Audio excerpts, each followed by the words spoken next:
Today is Friday, April 24th. This is VOA's International Edition. I'm Lori Lunden in Washington. Coming up, Britain, France, Italy, and Spain extend lockdowns as deaths remain high. A striking indication of the contagion of COVID-19. A New York survey suggests 2.7 million in the state may have coronavirus antibodies. 13% of the population is about 2.7 million people who have been infected. Also ahead, the Rolling Stones, locked down like the rest of us, release a new track called Living in a Ghost Town. It's all on today's International Edition. There are now 880,000 confirmed cases of the COVID-19 in the United States, as the death toll approaches 50,000. At his daily press briefing, President Trump said Thursday there is great progress in fighting the pandemic. We will get this done. We're very close to a vaccine. Unfortunately, we're not very close to testing because when the testing starts, it takes a period of time, but we'll get it done. In New York, the hardest hit state in the U.S., the number of deaths and hospitalizations are going down. But at a news conference Thursday, New York Governor Andrew Cuomo said they are still losing hundreds of residents every day. Number of lives lost is still breathtakingly tragic, 438. That number is not coming down as fast as we would like to see that number come down. A preliminary blood test for coronavirus antibodies in New York shows the disease is likely to be far more invasive than previously thought. AP correspondent Tim McGuire has the story. 3,000 people, customers outside grocery stores and shopping centers in New York State, were given blood tests. The results showed just under 14% of those tested had coronavirus antibodies in their blood. Governor Andrew Cuomo, who says there are a lot of questions, adds that the percentage means a lot of people have been infected in his state. About 2.7 million people. He says the infection rate is vastly different between urban and rural parts of New York. Upstate New York is 3.6%. New York City is 21%. Experts are calling for larger, more rigorous studies in order to get a better picture of the impact of the pandemic in New York as well as the rest of the country. I'm Tim McGuire. Americans continue losing their jobs as the coronavirus continues to ravage the U.S. economy. Another 4.4 million Americans filed for unemployment benefits last week. The U.K. economy is crumbling under the strain of the coronavirus lockdown, and government borrowing is said to be soaring to the highest levels in peacetime history. It comes as the country is now no longer part of the European Union. As some nations in Europe begin easing restrictions, others are extending them as they deal with hundreds of daily deaths. European Union leaders met on video Thursday to debate a massive economic recovery plan to deal with the damage on healthcare systems and about 500 million citizens across the bloc. Joining us now to talk more about the meeting, Paris-based reporter Catherine Field. Catherine, what can you tell us? There are several different baskets of funds that the European Union can dig into. Some of it is immediate, some of it's further down the line. But either way, they did meet. This is the fourth time in 7 weeks they've had a video conference. And what they want to do is, first of all, just keep countries on, if you like, on the straight and narrow, not have any risk that there's going to be enormous social upheaval brought about by the economic recession. So what they've approved already is 500 billion euros in relief, emergency funding. So that will go for jobs, businesses, cheap credit, that sort of thing. They're also now looking at a much bigger fund for economic reconstruction, recovery in what has now become known as the post-coronavirus stage. Now there they have agreed the sorts of sums that were needed. So they will need about between 1 and 1.5 trillion euros over the next 7 years. Where the agreement has not been reached is on where that money is going to come from. You've got Northern Europe that say that it has to be a loan. You've got Southern Europe that says, well, if it's a loan, then we will always be in debt. We will keep going to more debt. And so it needs to be sort of a grant or perhaps even a corona bond, as they've known, whereby European countries would raise debt on the markets, and they would all be jointly liable. So they've had this agreement that they need the money. They've had agreement of where the money's got to be spent. They just cannot decide on whether it's going to be grants or loans and who's going to back up this money. There is consensus on at least 1 to 1.5 trillion euros to target the economy sectors and regions hit the hardest by the coronavirus? Absolutely. They all realize that this is the moment of truth for Europe. The economic recession is going to be very severe. It's going to be the worst the continent has known since the end of the Second World War. So you have this coming at a time of very dangerous emotional upheavals. And the concern is that unless the EU steps in with that money, then populists will take over. They will say, look, the European Union didn't come and help you. It's not part of us. Democracy isn't working. And that is the big danger. And that is why Thursday evening here in Paris, the French president, Emmanuel Macron, came out and said very clearly, if Europe doesn't raise this money to help others, then Europe is at risk. Europe will fail as an idea. And that is really the problem. What are you going to do if Europe doesn't help its own at this time? What about Britain? I would imagine some of the contributors to the budget, I've heard Germany, maybe the Netherlands, are a little bit reluctant to be filling the gap. They are. Now, this has always been the big problem. You've had the northern countries, some of the northern countries that are quite wealthy and are sort of known as being somewhat frugal. So you've got Denmark, the Netherlands, and also Sweden and Austria, countries that keep pretty tight budgets and, if you like, rather look down on some of the southern European countries such as Spain, Italy and Greece, feel that they're not really as frugal as they are. So that's the problem, that you're having this very strict north-south divide. And this has come at the same time as the European Union is trying to do more with even less money, because, as you rightly said, the United Kingdom is no longer contributing to the big fund. I mean, really what we're looking at the moment is just this next 7-year period. The economic downturn from this whole coronavirus is going to last for much longer. So at the moment, they're just looking at getting through the next 7 years. Britain's been hit pretty hard with this, given their initial response and approach to dealing with the coronavirus. How much do you think it will be suffering due to the fact that they're no longer in the EU and not able to get that help? We've really seen since the start of this coronavirus pandemic just how much Europe can help itself when it comes to logistics. For example, you've had whole programs put together by the European Union that the United Kingdom hasn't been part of. That includes aspects such as protective equipment for nursing, medical care home staff.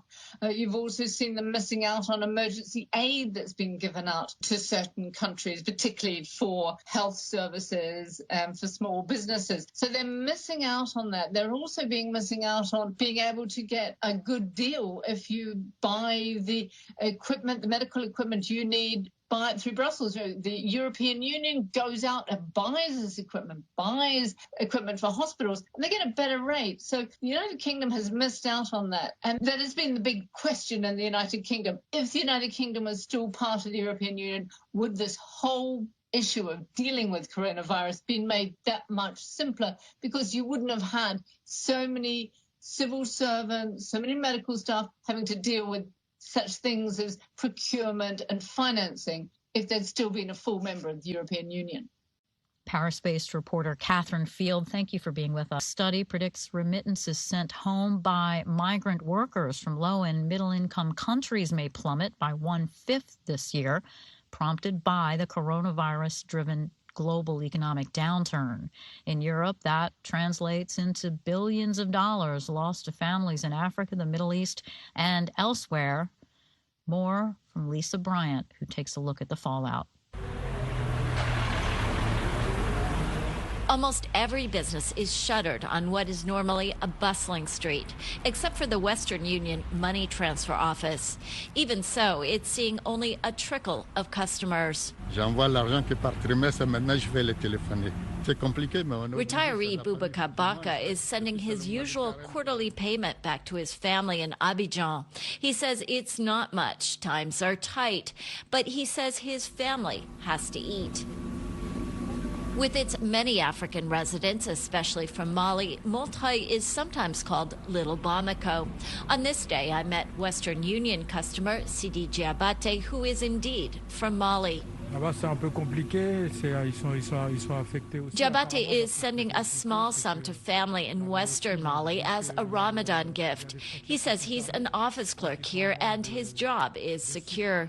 But he says times are tough in his homeland, where the coronavirus has also arrived. With Mali's borders closed to slow the pandemic, he says people lack basics like sugar. France is one of Europe's biggest exporters of migrant worker remittances. The African diaspora here, estimated at 3.6 million people, sent more than $10 billion home in 2017. But coronavirus-triggered layoffs and lost wages are affecting those transfers. Staff at the Montreuil Western Union declined to be interviewed for radio, but said their clientele has dropped sharply in recent weeks. There are other reasons for the slowdown in remittances. One is that a number of money transfer offices are closed under the current shutdown. Companies like Western Union have launched communications campaigns urging clients to send payments via internet or phone app. But not everybody has a computer or smartphone. Pour certains aussi d'en recevoir, parce que la solidarité, elle marche parfois dans les deux sens. On a tendance à oublier, mais quelqu'un... Laurent Roussier, mayor of the nearby town of Saint-Denis, where about a third of the population is foreign-born, says some remittances are going the other way as well. He says migrant workers who have lost their jobs here are getting money from families back home. The World Bank forecasts Africa alone could lose more than $11 billion in remittances from its diaspora this year, even as experts fear foreign investment and aid could also drop. Lisa Bryant for VOA News, Montreuil, France. Ghana this week lifted a 3-week partial lockdown in its capital, Accra, allowing businesses to reopen, including hair salons and barber shops. Critics who say it's too soon to relax the restrictions point out social distancing is impossible when someone is cutting your hair. Some Ghanaians, though, who during the lockdown lamented the scruffy state of their hair in social media posts and even tried to get home services despite the risks, are rushing to salons to regain their style. Stacey Knott reports for VOA from Accra. In Ghana, salons and barbershops are social pillars and play a big part in the economy, according to Koko Aisa, owner of natural hair salon Twists and Locks Salon. Across Ghana, services can come from street-side barbers in converted shipping containers to lavish, well-equipped salons. Aisa says the hair business provides a way for many to support themselves, especially those without much formal education. She closed both her salon locations before the lockdown announcement to protect her staff and clients, but when the lockdown ended, she was inundated with inquiries about the reopening. Aisa is following government calls to enforce strong hygiene and social distancing measures. Her spacious salons can keep clients well separated, and she has put measures in place, including frequent cleaning of surfaces and requiring face masks. While the stylists are not able to maintain distance from their clients, she is confident her salons are doing their part to keep people safe. But clients must comply with their measures, and her stylists can turn uncooperative customers away. If someone refuses to adhere to the protocols, if someone is coughing and comes in and is not going to wear a face mask, they would respectfully, politely indicate to the client that we will not be able to serve them. And at that point, it really has to be understood by the client. If it isn't, it's not something that we're willing to compromise on, because this is an issue of life and death. People have also been trooping into Kingsmen Barbers since it reopened after the lockdown lifted. Owner Salon Kluche says the 3-week closure was hard on the business, his staff and clients. He had people contacting him during the lockdown looking for home services. They call on the phone to ask, so are we working? Are we going to offer home service? And the thing is, we couldn't have offered home service because the lockdown was enforced by the law enforcement agency. So it made moving around, it wasn't possible. We just had to obey the law. Since reopening Monday, he has also tried to institute a range of health and safety measures, including spacing clients and high hygiene standards for customers and barbers.